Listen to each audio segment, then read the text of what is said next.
The morning of October 25, 1944, 51 miles east of Samar Island in the Philippines, Commander Ernest Edwin Evans stood on the bridge of the USS Johnston, watching the pre-dawn darkness fade into grey. His hands, calloused from a year of Pacific warfare, gripped the rail as his destroyer maintained station 2,000 yards astern of the escort carriers his ship was assigned to protect. The carriers were launching routine anti-submarine patrols. Milk Run duty, they called it. The invasion beaches at Leyte were secured. Admiral Halsey's Third Fleet battleships were somewhere to the north, hunting the Japanese carrier force. Admiral Oldendorf's battleships had just annihilated a Japanese southern force at Surigao Strait hours earlier, sinking 2 battleships in the most one-sided naval engagement of the Pacific War. Evans had been at sea for 3 days straight. His crew was tired but confident. They had escorted these escort carriers through the invasion of the Philippines without incident. They had bombarded beaches, screened against submarines, shot down the occasional reconnaissance plane. Nothing dramatic.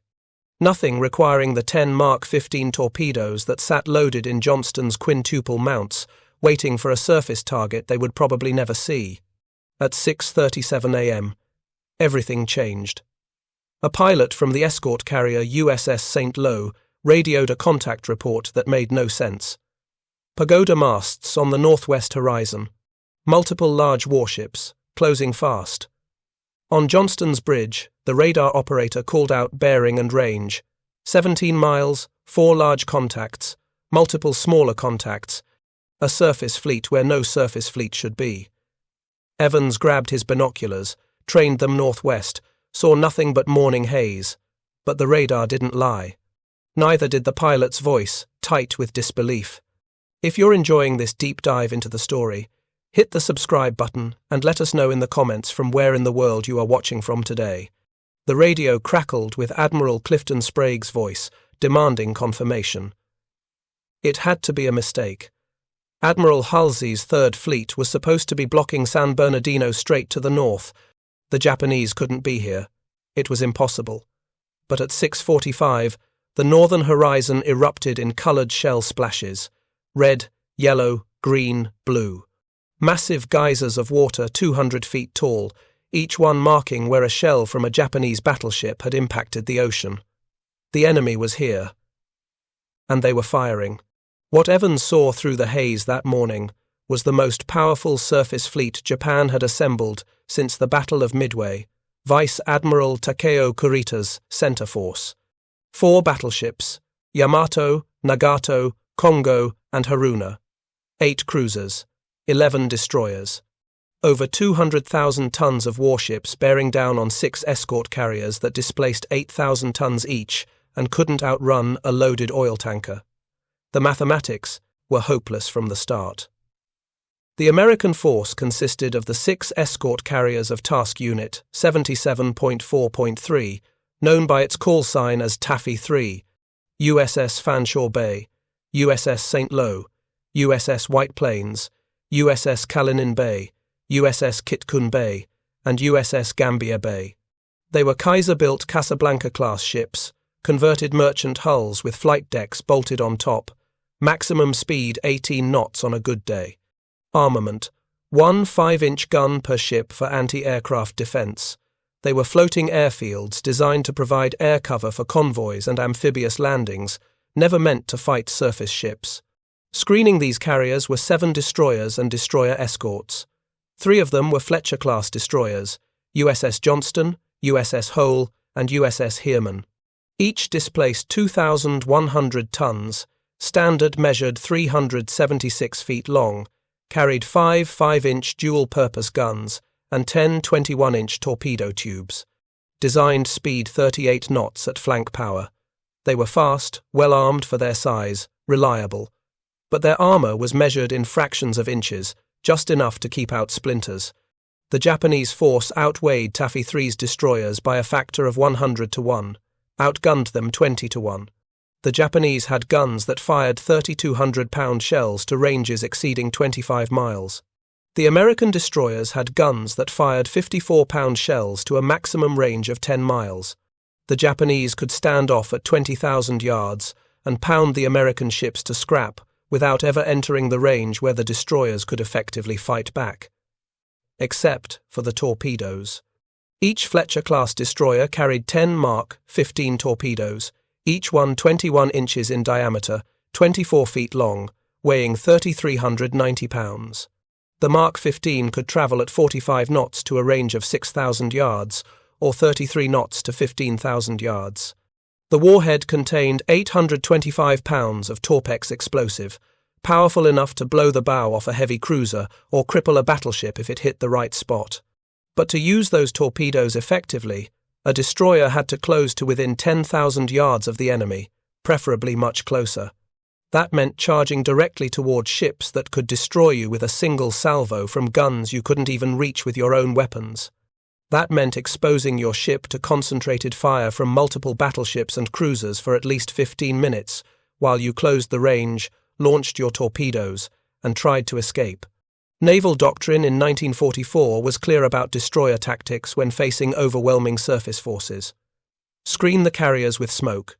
Conduct harassing attacks with gunfire at extreme range to disrupt enemy fire control.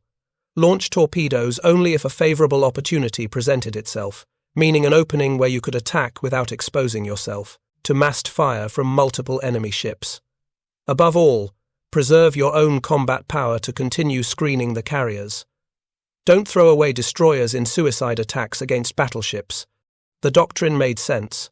Destroyers were valuable assets. Training a destroyer crew took months. Building a replacement destroyer took a year. Losing destroyers in futile attacks against superior forces didn't save the carriers they were supposed to protect. It just added to the butcher's bill. Better to use smoke, speed, and maneuver to create confusion, while the carriers ran for their lives and hopefully got enough distance to allow friendly forces to respond. Admiral Sprague had already transmitted a plain language distress call. Help was coming. The destroyers just had to buy time. Ernest Evans had heard the doctrine. He had studied it at the Naval Academy, class of 1931, where he graduated in the middle of his class and earned a reputation as a fighter who never backed down. He had practiced it during war games in the Atlantic, where doctrine was everything and tactical innovation was discouraged. He had absorbed it through 13 years of naval service that taught him to respect orders, follow procedures, trust that his superiors understood the bigger picture better than he did. But Evans was also Cherokee and Creek, born in Pawnee, Oklahoma in 1908, raised with stories of warriors who faced impossible odds, not because they expected to win, but because fighting was what warriors did. He was the first Native American to graduate from the Naval Academy, the first to command a destroyer. When he commissioned Johnston in Seattle a year earlier, he had gathered his crew and told them something no other destroyer captain had ever said at a commissioning ceremony. "This is going to be a fighting ship. I intend to go into harm's way, and anyone who doesn't want to go along had better get off right now." Nobody got off. Now, at 6:48 a.m., on October 25, 1944, Evans faced the moment he had been preparing his crew for. 6 escort carriers were running for their lives at 18 knots. Behind them, closing at 30 knots, came 4 battleships, displacing over 200,000 tons combined. The carriers couldn't outrun them. Smoke might buy minutes. Gunfire might disrupt their aim. But unless something changed the tactical situation dramatically, all 6 carriers would be sunk within an hour. Evans looked at the coloured shell splashes walking across the ocean toward the carriers. Red from Yamato, yellow from Nagato, green from Haruna, blue from Congo. The Japanese were using dyed shells so their spotters could identify which ships' rounds were landing where, making corrections to bring their fire onto target. It was methodical, professional, the kind of gunnery that came from years of training and decades of naval tradition, the kind of gunnery that didn't miss for long. Johnston was at the rear of the American formation, the position farthest from the Japanese fleet. If Evans followed doctrine, he would maintain station, lay smoke, wait for orders. He would watch the Japanese close on the carriers while he made token gunfire attacks from extreme range that wouldn't accomplish anything. He would preserve his ship's combat power right up until the moment when preserving it no longer mattered because the carriers were sinking and the invasion fleet at Leyte was exposed to Japanese battleship guns that could shell the beaches and slaughter 130,000 American soldiers who depended on naval support for survival. Or he could do something that no destroyer doctrine, no tactical manual, no peacetime training exercise had ever contemplated. He could turn directly toward the Japanese fleet and charge. He could take his 2,100-ton destroyer and drive it straight at 4 battleships, using every ounce of speed his ship could make, firing every gun that would bear, closing to point-blank range to launch torpedoes, not at some hypothetical favorable opportunity, but right now, immediately, before the Japanese got any closer to the carriers. It would be suicide. Everyone on the bridge knew it. The Japanese would concentrate fire on any ship foolish enough to charge them alone. Johnston would be torn apart by shells from multiple battleships and cruisers. The destroyer's thin armor couldn't withstand even a single hit from a 14-inch gun, let alone the 18-inch monsters that Yamato carried. Evans would be throwing away his ship and his crew for what? A few minutes of confusion? The chance to maybe damage one enemy cruiser before Johnston was blown out of the water. But those few minutes might be enough. If Johnston could damage or cripple even one Japanese ship, it would disrupt their formation, force them to maneuver, buy precious time for the carriers to run. If Johnston could get close enough to launch torpedoes, the Japanese would have to evade, turning away from their pursuit of the carriers. And if Johnston attacked with enough aggression, enough apparent disregard for the odds, the Japanese might think they were facing the screening force of a much larger fleet, might hesitate, might make mistakes. It was a desperate gamble based on psychology rather than firepower, on the assumption that aggressive action by a single destroyer could create an illusion of strength that didn't exist. It required believing that courage could substitute for armor, that initiative could overcome material disadvantage, that one ship charging into certain death could somehow change the outcome of a battle where every calculation said the Americans were doomed. Evans made his decision in less than 10 seconds. His voice cut across the bridge, calm and clear despite the colored shell splashes that were walking closer to the carriers with every salvo. All ahead, flank, full left rudder. Johnston's engines, which had been turning for 15 knots to maintain station, ramped up to maximum power. 25 knots, 30 knots, 35 knots. The destroyer's twin screws churned the water as she heeled into the turn, pointing her bow directly at the Japanese battle line 17 miles away. Evans reached for the intercom, clicked it on. His voice carried throughout the ship, into the engine rooms where men were pushing the boilers past rated limits, into the gun mounts, where crews were loading 54-pound shells, as fast as they could handle them, into the torpedo rooms, where men checked and rechecked the firing circuits that would send 10 deadly fish toward the enemy. A large Japanese fleet has been contacted. They are 15 miles away and headed in our direction. All hands to general quarters. Commence making smoke and stand by for torpedo attack. He didn't explain that they were outnumbered. He didn't mention that 4 battleships were closing on their position. He didn't tell them this was almost certainly a one-way trip. His crew already knew. They had seen the shell splashes. They could do the mathematics as well as anyone. One destroyer against the pride of the Imperial Japanese Navy. But they also knew their captain. They had listened to his commissioning speech. They understood what going into harm's way meant. And they trusted that if Ernest Evans was pointing Johnston toward those battleships, he had a reason. The destroyer surged forward, black smoke pouring from her twin stacks as her engines hit war emergency power. 40,000 shaft horsepower driving a ship designed for 35,000. The deck plates vibrated. The entire hull shuddered as Johnston accelerated to 38 knots, her maximum sustained speed, faster than any battleship could match, faster than most cruisers could sustain for more than a few minutes. At 6:50 a.m., Johnston was making 27 knots and still accelerating. Behind her, a thick black smoke screen bloomed from her stacks, laying a curtain between the Japanese and the carriers. Ahead, 16 miles away and closing, 4 battleships continued their methodical approach, firing salvos every 45 seconds, walking their fire closer to the escort carriers with each adjustment. The Japanese hadn't noticed Johnston yet, or if they had, they didn't consider a single destroyer charging toward them to be a threat worth diverting fire from the carriers. Why would they? One destroyer couldn't hurt them. One destroyer attacking 4 battleships wasn't combat, it was assisted suicide. The Japanese gunners kept their focus on the carriers, tracking them, adjusting their fire, waiting for the range to close enough for their armor-piercing shells to penetrate the thin flight decks and detonate inside the carriers' unarmored hulls.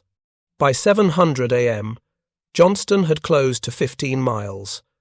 Her 5-inch guns swung out to port, training on the nearest Japanese ship, a heavy cruiser at the head of the Protit, Japanese cruiser column. The cruiser was still too far away for effective fire, but Evans ordered his guns to open up anyway.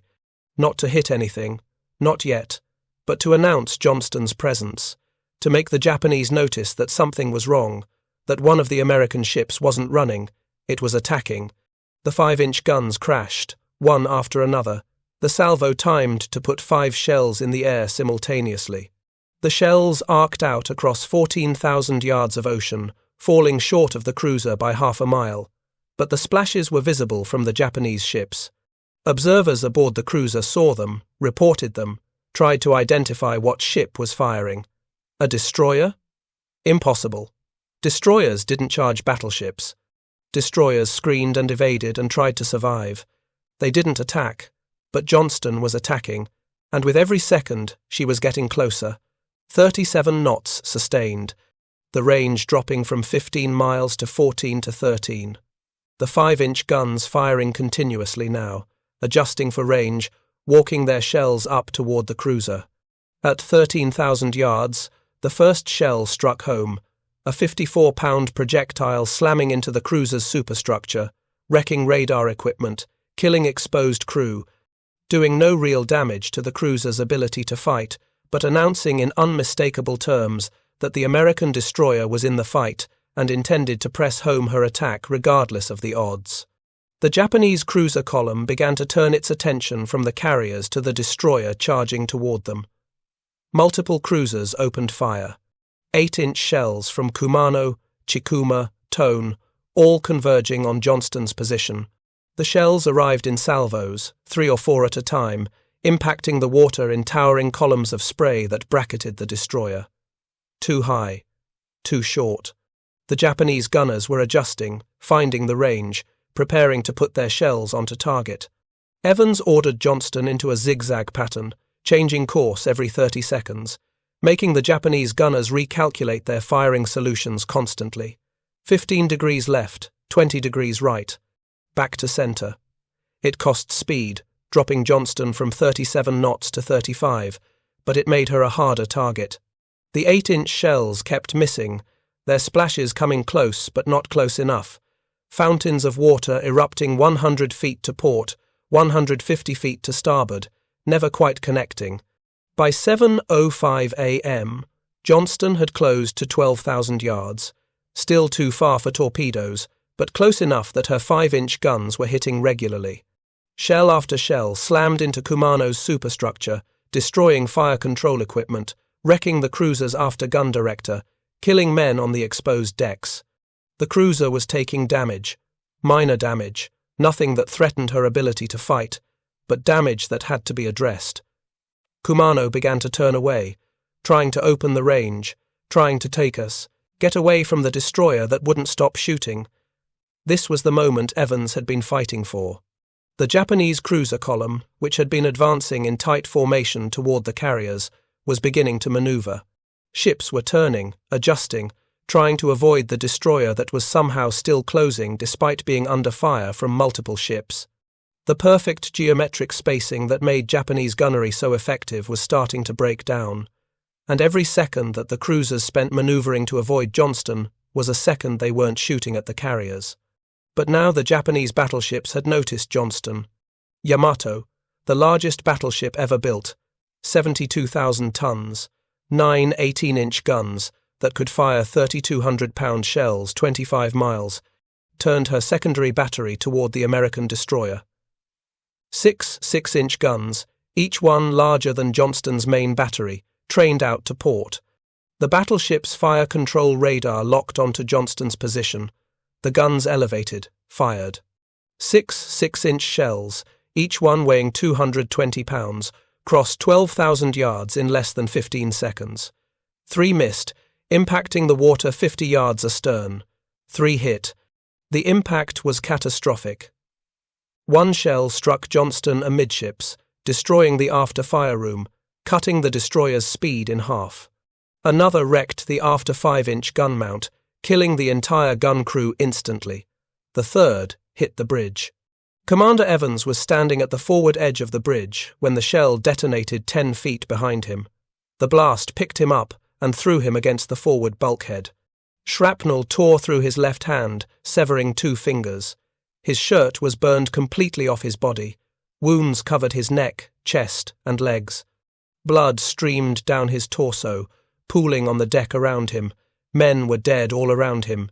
His communications officer, 2 quartermasters, the talker who had been standing next to him moments before. The bridge was wrecked, equipment torn apart, the gyro compass destroyed, steering control lost. But Evans was still conscious, still thinking, still commanding his ship. He wrapped the remains of his shirt around his bleeding hand, pushed himself upright, and shouted orders to the men who were still alive. Shift steering control to after steering. Get damage control teams to the fire room. Keep firing. More shells from Yamato's secondary battery smashed into Johnston. The destroyer was dead in the water now, engines destroyed, fires burning throughout the ship. But the forward guns were still operational. The torpedoes were still loaded. And Ernest Evans was still fighting. Johnston wasn't dead yet. The forward engine room was still operational, delivering power to 1 screw. Damage control teams were fighting the fires in the after sections. The forward 3 5-inch guns could still train and fire. And most critically, all 10 torpedo tubes were undamaged, their deadly cargo still waiting to be launched. Evans grabbed a sound-powered phone, the only communication system still working after the bridge was wrecked. He shouted into it, his voice hoarse from smoke and pain. After steering, all ahead, flank on the forward engine, make turns for 25 knots. It was impossible. The forward engine couldn't push Johnston to 25 knots alone. But the engineers tried anyway, pushing their equipment past every safe limit, coaxing 17 knots out of machinery that should have been capable of no more than 15, with half the power plant destroyed. The destroyer limped forward, trailing smoke, listing to starboard from flooding in the after compartments, her speed cut by more than half. But she was still closing on the Japanese cruiser column. The forward guns were still firing, pumping shells into Kumano at a rate that should have been impossible with power failures throughout the ship. The gun crews were operating on manual control, cranking the weapons into position by hand, loading shells through sheer muscle power, firing based on visual sighting because all the radar and fire control equipment was destroyed. At 7:10 a.m., Johnston had closed to 10,000 yards, maximum effective torpedo range. Evans gave the order. Fire torpedoes, all tubes, target the lead cruiser. In the torpedo rooms amidships, sailors checked their firing circuits one last time, then pressed the launch buttons. 10 Mark 15 torpedoes dropped from their mounts, hit the water, their motors ignited, and they leaped forward at 45 knots, leaving 10 white wakes pointing directly at the Japanese cruiser column. Kumano's lookouts spotted the torpedo wakes immediately. The cruiser was already turning to evade Johnston's gunfire, but now she had to maneuver against torpedoes as well. Her captain ordered full right rudder, trying to turn inside the torpedo spread, trying to present his ship's narrow bow to the oncoming weapons instead of his vulnerable broadside. But there were 10 torpedoes in the water, and they had been launched from point-blank range by a crew that had been drilling on torpedo attacks for over a year. At least one hit was almost guaranteed, possibly more. At 7:13 a.m., Kumano shuddered as multiple underwater explosions tore into her hull. Eyewitness accounts differ on exactly how many torpedoes hit. Some survivors reported one massive detonation. Others saw 3 distinct explosions along the cruiser's hull. Japanese records are incomplete because most of Kumano's bridge crew died in the attack. What is certain is that the torpedoes blew off Kumano's entire bow, severing the ship forward of the first main turret. The cruiser's speed dropped from 32 knots to 0 in less than a minute.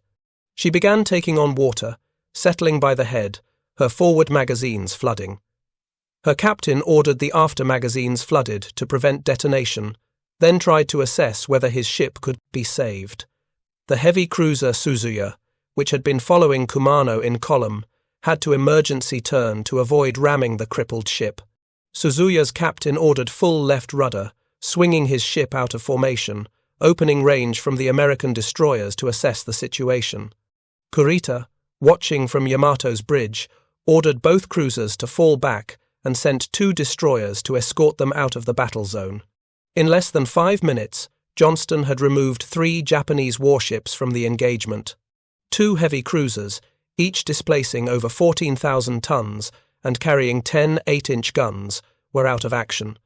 1 destroyer was escorting them, instead of pursuing the American carriers. And the Japanese cruiser column's formation was disrupted, ships maneuvering independently instead of maintaining the coordinated formation that made their gunnery so devastating. But the price was catastrophic. Johnston was crippled, making barely 17 knots on one engine, fires burning throughout her hull, steering control jury-rigged to the after compartment, where men were manually turning the rudder because all hydraulic power was lost. 45 men were dead, most of them killed when Yamato's 6-inch shells tore through the ship. Another 60 were wounded, including Commander Evans, who was still standing on what remained of the bridge, blood soaking through the shirt he had wrapped around his mangled hand. The Japanese battleship Congo had shifted fire to Johnston, recognizing that the destroyer was still dangerous despite her damage. 14-inch shells began falling around the crippled American ship. One hit aft, destroying what remained of the after 5-inch gun mounts. Another smashed into the forward superstructure, wrecking the remaining fire control equipment. A third penetrated the forward engine room, cutting power throughout the ship. Johnston was dead in the water now, powerless, burning, but her forward guns were still firing.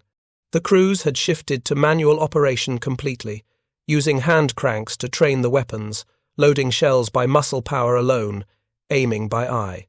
They couldn't penetrate Japanese armor, but they could wreck superstructures, destroy fire control equipment, kill exposed personnel. And they were determined to keep fighting as long as they had ammunition and the strength to load it.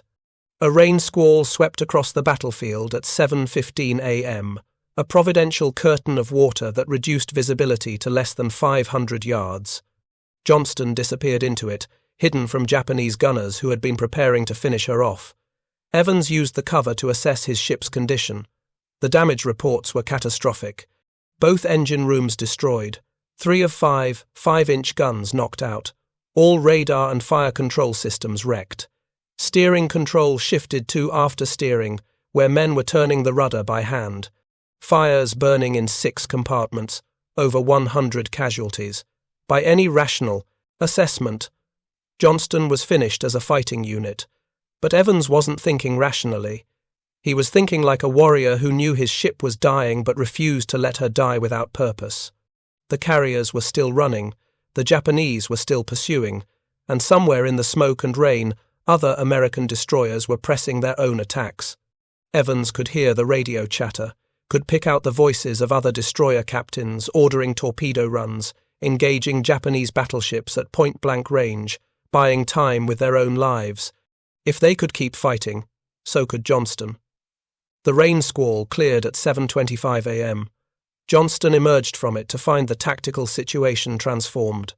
2 more American destroyers, USS Hole and USS Heermann, had launched their own suicidal charges against the Japanese fleet. Hole was engaging the battleship Congo at less than 9,000 yards, firing her 5-inch guns point-blank at a ship that outweighed her by a factor of 30 to 1. Heermann had charged directly at Yamato herself, launching torpedoes that forced the mighty battleship to turn north and run, taking Admiral Kurita out of the battle for 10 critical minutes while his flagship evaded the torpedo spread. The 4 destroyer escorts, tiny ships displacing 1,700 tons, and armed with only 2 5-inch guns each, were also attacking. USS Samuel B. Roberts had closed to within 4,000 yards of the heavy cruiser Chokai and was trading fire with a ship 7 times her size. USS Dennis, USS John C. Butler, and USS Raymond were darting in and out of the smoke, firing at anything with a Japanese flag, launching their limited torpedo loads at targets that should have been far beyond their capability to engage. The Japanese formation was chaos. Ships were maneuvering independently, trying to avoid torpedoes, trying to identify targets in the smoke and rain. The coordinated battle line that had been so methodically closing on the carriers at 6:50 a.m. was scattered across 30 miles of ocean, with cruisers engaging destroyers while battleships evaded torpedoes. And most critically, the carriers were still running, still launching aircraft, still surviving. Evans assessed Johnston's combat capability with the cold calculus of a warrior who knew death was inevitable but wanted to make it count. His ship had no engines, no radar, no fire control. 3 out of 5 guns destroyed, but the 2 forward 5-inch guns were still operational, still loaded, still crewed by men who refused to abandon their posts. Johnston had no torpedoes left, but she still had ammunition for her guns.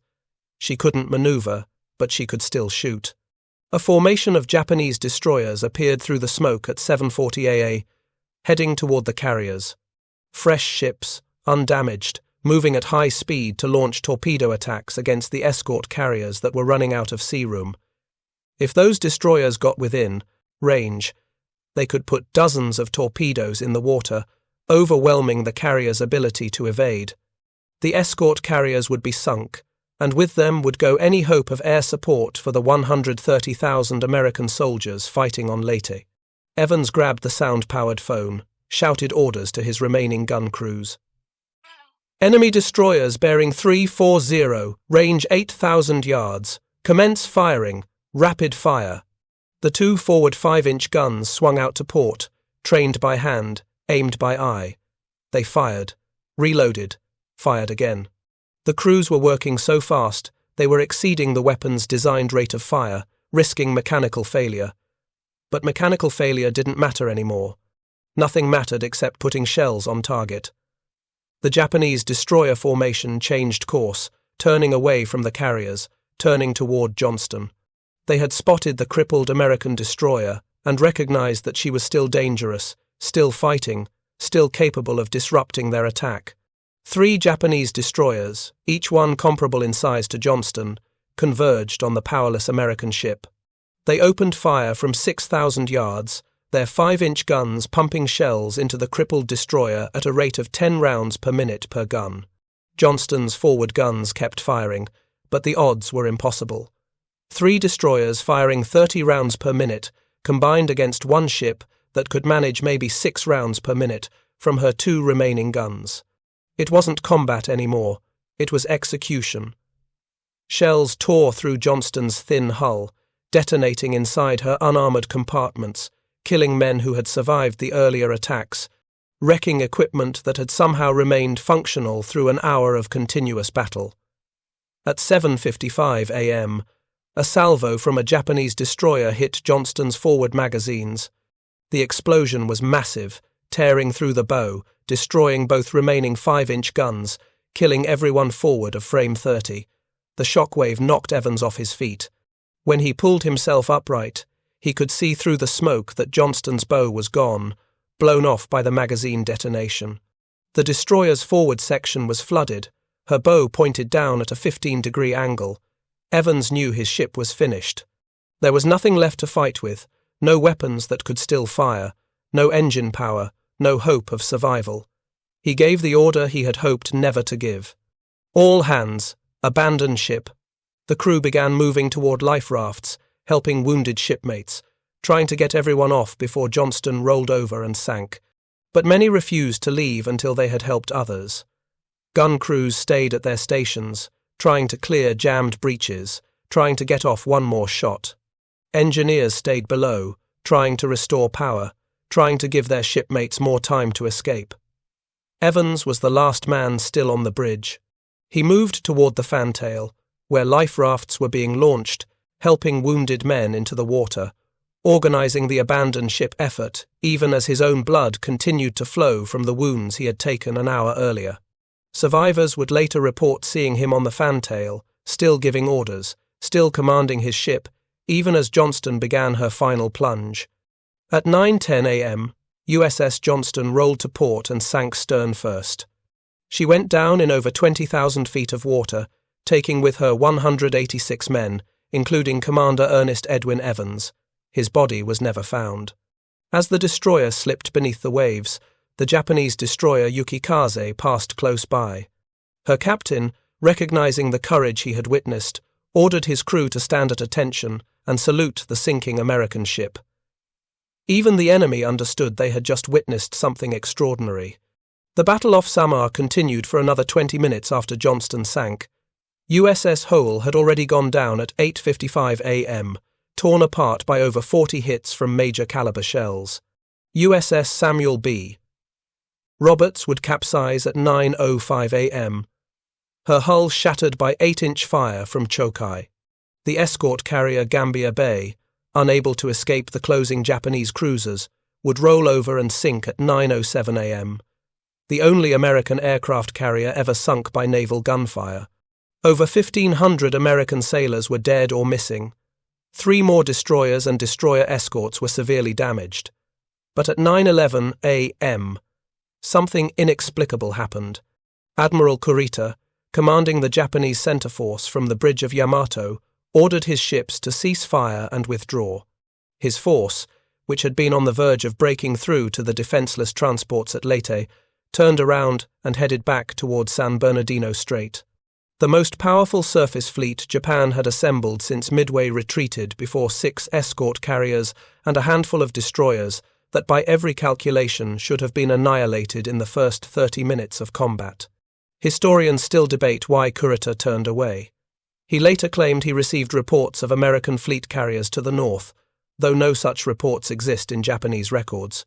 He claimed he was low on fuel, though his ships had enough to continue operations. He claimed he thought he had already sunk several carriers and achieved his objective, though his force had only sunk 1 escort carrier and 3 small escorts. The truth was probably more psychological than tactical. Kurita had been at sea for 3 days without sleep. His original flagship had been torpedoed and sunk by American submarines 2 days earlier. He had watched the super battleship Musashi sink under American air attacks the previous day. Now he had lost 3 heavy cruisers to attacks by destroyers that weren't supposed to be able to hurt his ships. His formation was scattered. American air attacks were intensifying, and most critically, the American defenders weren't acting like a defeated force. Destroyers don't charge battleships unless they're screening something important. Carriers don't turn toward the enemy unless they have support coming. The sheer aggression of the American defense, the willingness to die rather than retreat, created an illusion that Kurita was facing the vanguard of a much larger force. The psychological impact of ships like Johnston, attacking with such apparent disregard for the odds, convinced the Japanese admiral that he was walking into a trap. By 9:30 a.m., the battle off Samar was over. The survivors of Taffy 3 watched the pagoda masts disappear into the northern horizon, unable to believe they were still alive. They had faced a force with 10 times their firepower and somehow survived, but the cost had been terrible. Over 1,500 men dead, 4 ships sunk, hundreds more wounded. The survivors from the sunken ships would spend 50 hours in shark-infested waters before being rescued, facing a new ordeal of thirst, exposure, and predators that would kill dozens more. The men of USS Johnston who survived the sinking spent 50 hours in the water off Samar before rescue came. 141 sailors had made it off the ship alive, but many were wounded, burned, or injured from the explosions that had torn through Johnston's hull during her final minutes. They had life jackets, a few life rafts, and each other. Nothing else. The first hours were the worst. Men were still in shock from watching their ship sink, from losing shipmates they had served with for over a year, from the sheer impossibility of having survived a battle that should have killed them all. Lieutenant Robert Hagan, Johnston's gunnery officer, took command of the survivors. He organized them into groups, tied the life rafts together so they wouldn't drift apart, began taking inventory of who was alive and who was missing. Commander Evans was not among the survivors. Multiple sailors reported seeing him on the fantail, helping wounded men into the water, but no one saw him leave the ship. He went down with Johnston, staying at his post until the end, doing what captains have done since ships first went to sea. The crew he had trained, the ship he had commanded with such fierce determination, the battle he had fought against impossible odds, all of it ended with Ernest Evans disappearing beneath the waves off Samar Island, his body lost to the deep Pacific, where so many warriors had gone before him. The water was warm, at least, 85 degrees, warm enough that hypothermia wasn't an immediate concern. But warm water brought other dangers. Sharks. The waters off Samar were home to tiger sharks, bull sharks, and the occasional great white. Within hours of Johnston's sinking, the first fins were spotted circling the groups of survivors. Men pulled themselves into tighter clusters, tried to make themselves look larger, more dangerous. Some sharks investigated, bumped against men, tested whether they were prey. Most moved on. But some didn't. The sun was brutal. Men who had lost their shirts in the explosions or the abandoned ship process were exposed to direct tropical sunlight without protection. Skin reddened within hours, blistered within a day. The glare off the water was blinding, causing temporary vision problems for men who couldn't close their eyes for fear of falling asleep and drowning. Thirst became overwhelming. Salt water surrounded them, undrinkable, mocking. Some men, delirious from pain or shock, tried to drink it anyway. The salt water only made the thirst worse, accelerating dehydration, causing hallucinations. By the second day, men were dying. Some from their wounds, infections setting in without any way to treat them. Others from exposure, their bodies giving up despite the warm water. A few went mad, seeing things that weren't there, trying to swim away from the group toward imaginary rescue ships or islands that existed only in their fevered minds. The sharks took some of these men. The rest drowned when they became too weak to keep their heads above water. Lieutenant Hagen kept talking to the survivors, keeping them engaged, preventing them from giving up. He told jokes. He led them in singing songs. He made them tell stories about their lives before the Navy, about what they planned to do after the war, about anything that would keep their minds focused on something other than the pain, the thirst, the terror of dying slowly in the middle of the ocean. Some men prayed, others cursed, but they stayed together, and staying together kept them alive. If you find this story engaging, please take a moment to subscribe and enable notifications. It helps us continue producing in-depth content like this. On the morning of October 27th, 50 hours after Johnston sank, a patrol plane spotted the survivors. Within hours, rescue ships arrived, pulling exhausted men from the water, providing medical care, fresh water, and the overwhelming relief of survival. Of the 141 men who had made it off Johnston alive, 141 were rescued. Not a single survivor was lost during those 50 hours in the water, a minor miracle in a battle that had seen so many deaths. But Johnston's story was far from over. As news of the battle off Samar reached the United States, the American public struggled to comprehend what had happened. 6 escort carriers and 7 destroyers had faced 4 battleships, 8 cruisers, and 11 destroyers. The Americans should have been annihilated. Instead, they had turned back the most powerful surface fleet Japan had assembled since Midway, losing only 4 ships in the process and saving the Leyte invasion from potential disaster. Commander Ernest Evans was posthumously awarded the Medal of Honor, the Navy's highest decoration for valor in combat. The citation read in part, "For conspicuous gallantry and intrepidity, at the risk of his life above and beyond the call of duty, as commanding officer of the USS Johnston, in action against major units of the enemy Japanese fleet during the Battle off Samar on 25 October 1944. The first to lay a smokescreen and to open fire as an enemy task force, vastly superior in number, firepower and armor, rapidly approached. Commander Evans gallantly diverted the powerful blasts of hostile guns from the lightly armed and armored carriers under his protection, launching the first torpedo attack when the Johnston came under straddling Japanese shell fire.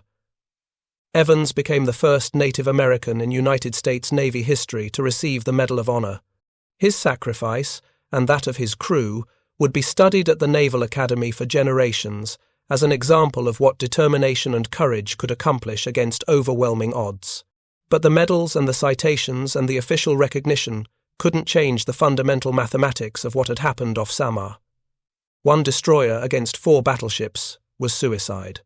The doctrine that said destroyers shouldn't attack superior forces was correct. Ernest Evans had violated every principle of sound naval tactics when he ordered Johnston to charge the Japanese fleet, and he had been absolutely right to do it. The Japanese perspective on the battle reveals how completely the American attack disrupted their plans. Vice Admiral Matomi Ugaki, commanding the battleship division that included Yamato, wrote in his diary that the spirit of all-out attack at short range was lacking in the Japanese force. They had superior firepower but couldn't coordinate it effectively. Captain Toshio Abe of the heavy cruiser Tone later admitted the Japanese were completely confused by the American tactics. Japanese communications during the battle show the extent of their confusion. Radio intercepts revealed Japanese lookouts reporting they were engaging Task Force 38, Admiral Halsey's main carrier force. They reported sinking Essex-class fleet carriers, Baltimore-class cruisers, ships that were nowhere near Samar. They couldn't comprehend that these tiny escort carriers would be defended so ferociously unless they were protecting something vital, unless major American forces were nearby, unless this was a trap. Vice Admiral Kurita's Chief of Staff, Rear Admiral Tomiji Koyanagi, later wrote that the American destroyer attacks were so determined and pressed home so vigorously that they created an impression of a much larger force. The smoke screens, the constant air attacks, the torpedoes coming from multiple directions, all combined to create chaos in the Japanese command structure.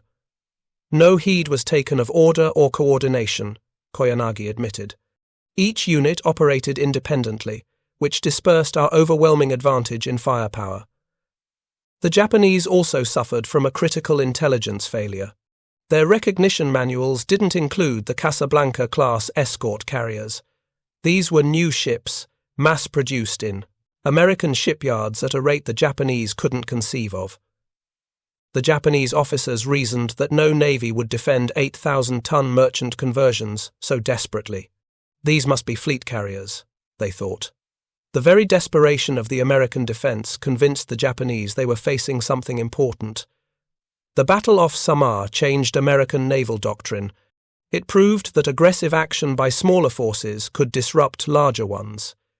It showed the importance of initiative at the tactical level. It demonstrated that technology and firepower weren't everything, that human factors like courage, determination, and leadership could be decisive. Military colleges around the world still study the battle as an example of asymmetric warfare, how a weaker force can defeat a stronger one through superior tactics and will. But beyond the tactical lessons and strategic implications, the battle off Samar demonstrated something more fundamental about warfare and human nature. It showed that sometimes, in the most desperate situations, the correct tactical decision is to attack when every calculation says you should retreat. That preserving your combat power for a hypothetical future engagement is meaningless if losing the current battle means there won't be a future engagement. That courage isn't about being unafraid. It's about being terrified and attacking anyway because that's what the situation requires. Ernest Evans understood this in a way that transcended doctrine and training. He was 36 years old when he died, with 13 years of naval service and countless hours studying tactics and warfare. He knew what the textbooks said about destroyers engaging battleships. He knew the survival statistics for ships that charged into massed fire from superior forces. He knew he was almost certainly going to die when he ordered Johnston to attack, but he also understood that knowledge, experience, and doctrine all become irrelevant when the fundamental situation changes. The carriers couldn't outrun the Japanese. Smoke and evasive maneuvers would delay their destruction but not prevent it. The only chance, the only possibility of saving them, was to attack so aggressively, with such apparent disregard for survival, that the Japanese would be forced to react, to maneuver, to make mistakes, to lose the tactical initiative they had held since the moment their lookouts spotted Taffy 3. It was psychological warfare conducted with torpedoes and 5-inch guns. Evans was gambling that the Japanese, who had trained for decades to fight battles according to established doctrine, would be unable to comprehend an enemy that refused to follow that doctrine. He was betting that aggression could create confusion, that confusion could create hesitation, and that hesitation could buy enough time for something to change, for reinforcements to arrive, for the Japanese admiral to lose his nerve and withdraw rather than risk his fleet in a situation he didn't fully understand. And it worked. Not because Johnston's torpedoes sank 4 battleships or because her guns destroyed the Japanese formation. It worked because one ship, attacking when she should have been retreating, created a cascade of tactical decisions by the Japanese that ultimately led to their withdrawal. Kumano crippled and out of action, Suzuya escorting her, forcing 2 destroyers to fall back as escorts. Yamato turning north to evade torpedoes, taking Admiral Kurita out of the battle for 10 minutes. The cruiser formation disrupted, ships maneuvering independently instead of maintaining coordinated fire. Each of these tactical effects was minor on its own. Combined, they created enough confusion that when other American destroyers attacked, when the destroyer escorts pressed their own suicidal charges, when carrier aircraft continued their harassment despite lacking proper weapons, the cumulative effect convinced Kurita he was facing a trap rather than a desperate last stand. The cost was staggering. 186 men dead aboard Johnston, 253 dead aboard Hull, 89 dead aboard Samuel B. Roberts, 131 dead aboard Gambier Bay, over 650 men killed in just over 2 hours of combat, 1,500 men total lost across all of Taffy 3, when including those killed in the subsequent kamikaze attacks. These weren't professional warriors who had chosen lives of combat. Most were draftees, boys in their late teens and early 20s who had been civilians 2 years earlier. They had families, dreams, futures that would never be realized. They died in the most violent way imaginable, torn apart by high-explosive shells, drowned when their ships sank, burned alive in fuel fires, killed in ways that no human should have to experience. But they didn't die running. They died attacking. And in dying that way, they saved over 100,000 men who were depending on naval support to survive the invasion of Leyte. If the Japanese battleships had broken through to the transports, if those 18-inch guns from Yamato had opened fire on the invasion beaches, the casualties among American ground forces would have been catastrophic. The Philippines invasion might have failed. The war could have dragged on for months or years longer. The atomic bombs that ended the war in August 1945 might not have been necessary if the Philippines campaign had succeeded in October 1944, cutting Japan off from her southern resource areas 6 months earlier. It's impossible to calculate the full impact of what Johnston and her sister ships accomplished off Samar. How many lives were saved because those 650 men died? How much suffering was prevented because they attacked when they should have retreated? These are questions without clear answers, but the fundamental truth is undeniable. The men who charged into certain death off Samar didn't die in vain. They died accomplishing their mission, protecting the ships they were assigned to defend, buying time with their lives in the oldest and most honorable tradition of warriors facing impossible odds. Years after the war, historians and naval officers would analyze the battle off Samar, trying to understand how such an improbable outcome was possible. They would study the tactics, the weapons, the decisions made by both sides. They would debate whether Kurita should have pressed his attack, whether Halsey should have left battleships to guard San Bernardino Strait, whether Sprague should have ordered his destroyers to attack or preserve them for a coordinated defense. These are all legitimate questions with no easy answers. But the men who fought the battle didn't have time for analysis and debate. They had to make instantaneous decisions based on incomplete information in the most stressful circumstances imaginable. Ernest Evans had perhaps 10 seconds to decide whether to follow doctrine and screen with smoke and gunfire, or violate every tactical principle and charge 4 battleships with 1 destroyer. He chose to attack. And that decision, made in less time than it takes to read this sentence, changed the outcome of the battle and possibly the war. In 1947, the Navy commissioned a destroyer escort named USS Evans, DE 1043, in honor of Commander Ernest Edwin Evans. The ship served until 1973, patrolling the Atlantic and Mediterranean, representing American naval power during the Cold War. But perhaps more significantly, Evans became a symbol within the Navy of what a fighting captain should be. His commissioning speech, telling his crew that Johnston would be a fighting ship and anyone who didn't want to go into harm's way should get off right then, became legendary. Every destroyer captain who came after him knew that story, knew what Evans had done off Samar, knew the standard they were expected to meet.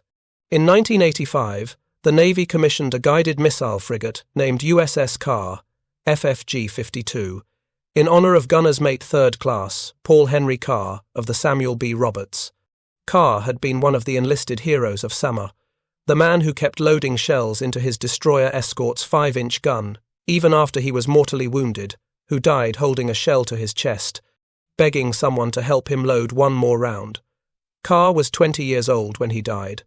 The ship that bears his name served until 2015, a reminder that heroism isn't limited to officers, and that sometimes the most extraordinary courage comes from ordinary sailors doing their jobs under extraordinary circumstances. But these ships, these commemorations, these honors and medals and citations, they're all attempts to make sense of something that transcends normal understanding. How do you explain what happened off Samar to someone who wasn't there?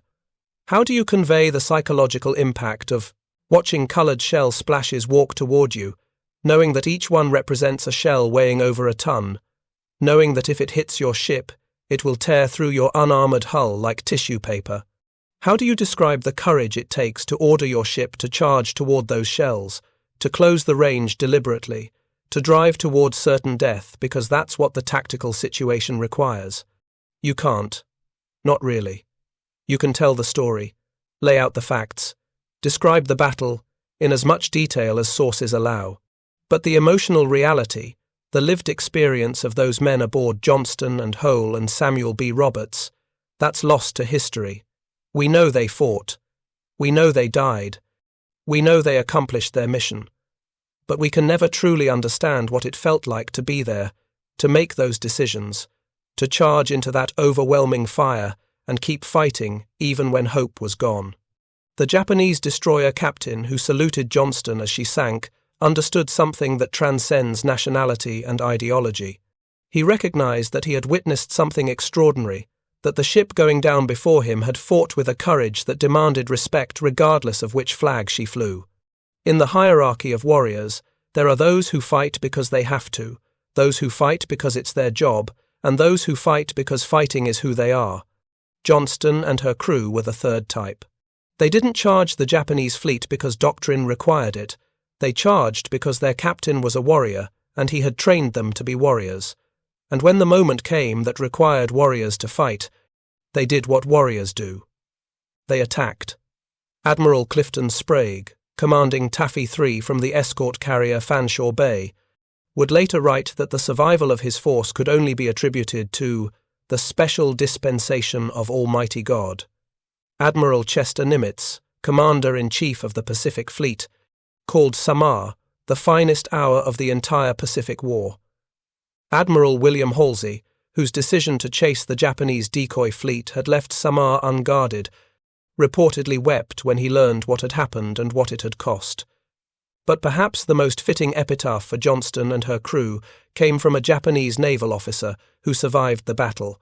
When asked years later about the American destroyers, he shook his head in wonder. "They fought like battleships," he said. "We couldn't believe such small ships would attack us. They came through their own smoke, firing everything they had. They wouldn't stop. Even when we had them surrounded, they kept fighting. We had to respect such courage. In all my years in the Imperial Navy, I never saw anything like it." Not victory in the traditional sense, not the destruction of the enemy fleet or the complete prevention of damage to American forces. What Johnston accomplished was to demonstrate that courage and determination could overcome material disadvantage, that tactical initiative could defeat superior firepower, that one ship willing to die for her mission could change the outcome of a battle involving dozens of ships and thousands of men. The mathematics said Johnston should have been sunk in the first 10 minutes, her charge toward the Japanese fleet ending in her immediate destruction without accomplishing anything. But mathematics don't account for human factors. Mathematics don't measure the psychological impact of watching one ship charge when all logic says it should retreat. Mathematics don't calculate the confusion created when an enemy refuses to follow expected patterns of behavior. Mathematics said the Japanese should have won the battle off Samar. Courage said otherwise. In November 2019, the research vessel Petrel, funded by Microsoft co-founder Paul Allen's estate, discovered wreckage from a destroyer at 21,180 feet depth off Samar Island. Using a remotely operated vehicle, they captured images of gun mounts, torpedo tubes, and parts of the ship's superstructure. In March 2021, the wreckage was positively identified as USS Johnston through her hull number 557 visible on debris. At the time of discovery, she was the deepest shipwreck ever found. The images from the deep were haunting. Johnston's hull is broken in half, where 18-inch shells from Yamato tore through her, split at frame 130, where the massive projectiles detonated. Her forward section lies upright, her 5-inch gun mount still trained outboard as if ready to engage. Her bridge structure is gone, destroyed in the battle, taking Commander Evans's final stand with it. But her guns still point toward where the Japanese fleet was that morning in October 1944, eternal sentinels in the darkness, still defiant, still ready to fight. The wreck site is a war grave, protected by international law, sacred ground where 186 American sailors remain at their posts. No salvage is permitted, no disturbance of the site allowed. Johnston will remain where she fell, 21,000 feet down, in darkness and cold and pressure that would crush any human who tried to visit without protection. It's fitting, in a way. The ship that charged into certain death now rests in a place as inaccessible and forbidding as the odds she faced off Samar. Both were supposed to be impossible to overcome. Both proved that impossible is a limitation we impose on ourselves, not a limitation imposed by reality. The lesson of USS Johnston isn't that aggression always succeeds, or that courage always overcomes material disadvantage. Sometimes aggression fails. Sometimes courage isn't enough. Men and ships can do everything right and still lose because the odds are simply too great. But what Johnston proved off Samar is that sometimes, in the most desperate circumstances, the tactically unsound decision to attack is strategically correct, because creating chaos and confusion among a superior enemy is more valuable than preserving your own combat power for a future engagement that might never occur. It's a lesson that can't be taught in peacetime exercises or war games. It's a lesson that requires warriors like Ernest Evans, men who understand that rules and doctrine and calculations all become irrelevant when the fundamental situation demands action rather than caution. The Navy that Evans served valued discipline and adherence to doctrine above almost everything else. Individual initiative was discouraged. Following orders was paramount. Ships that deviated from tactical doctrine were investigated and their captains reprimanded. But Evans understood something deeper than doctrine. He understood that doctrine exists to guide decision-making in normal circumstances, but that some circumstances are so far outside normal that doctrine becomes a hindrance rather than a help. When 6 escort carriers are about to be sunk by 4 battleships, and the only alternative is for destroyers to attack those battleships despite having no realistic chance of survival, doctrine's advice to screen and evade becomes irrelevant. The situation doesn't call for screening and evasion. It calls for someone to make the Japanese stop shooting at the carriers long enough for something to change, for help to arrive, for the enemy admiral to lose his nerve. Johnston provided that disruption, paid for it with her life and the lives of 186 men, and in doing so saved thousands of others who would have died if the Japanese had broken through. It's an equation that makes sense strategically, but is emotionally unbearable. How do you tell the families of men who died aboard Johnston that their losses were necessary, that the sacrifice was worth it, that 650 dead was an acceptable price to pay for saving 100,000. You can't. The living never have the right to tell the dead that their sacrifice was worthwhile. Only the dead can make that judgment, and they're not here to speak, but we can honor what they did. We can remember their names, tell their stories, ensure that future generations understand what happened off Samar and why it mattered. We can study the battle, learn its lessons, apply those lessons to future conflicts and future warriors who will face their own impossible situations. And, most importantly, we can acknowledge that sometimes courage is the only weapon that matters, that human determination can overcome material disadvantage, that warriors who refuse to quit can accomplish things that calculations say are impossible. USS Johnston proved that off Samar, 1 destroyer against 4 battleships, 2,100 tons against 200,000 tons. Mathematics said she should lose, courage said otherwise, and when courage and mathematics collide, sometimes courage wins. Thank you for watching. For more detailed, historical breakdowns, check out the other videos on your screen now, and don't forget to subscribe.